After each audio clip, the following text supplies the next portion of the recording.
All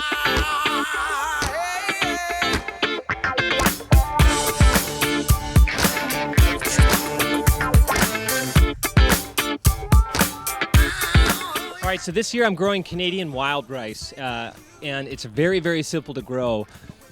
You have to have standing water, so you can grow it in 5-gallon buckets. You can grow it in anything that holds water. What I've chosen to do is I have a lot of this waterproof tarp left over. So instead of buying pond liners or the rubber, I'm just going to use this tarp, which is super cheap and it holds water. I cut linear trenches leading up to my fairy garden and the vegetable gardens that you're seeing, and I'm lining it with this. I've cut it about 18 inches deep, about 16 inches wide. We're going to fill it with compost 3/4 of the way.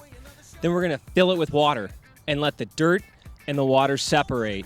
We're going to top coat the whole thing with tons of seed that I have, wild hand-harvested Canadian wild rice. That seed will sink, land on the compost where our azomite is and some kelp, and this season we're going to grow rice. That's what's going to happen here. It's a water feature, number 1. Number 2, it's functional for me. Number 3, it's going to be beautiful, and you're going to see it.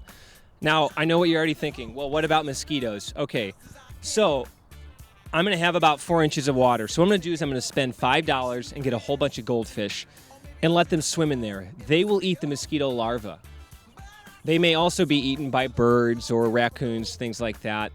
It's goldfish, that happens. Somebody's getting fed somewhere along the lines. So they're going to shit in the water and fertilize my plants. Some of them might die. That'll fertilize my plants, and they're going to eat my mosquitoes. So this is my experiment this year. I've never grown Canadian wild rice. You're going to see it right here firsthand. Not only how to grow it, but how to grow it aesthetically.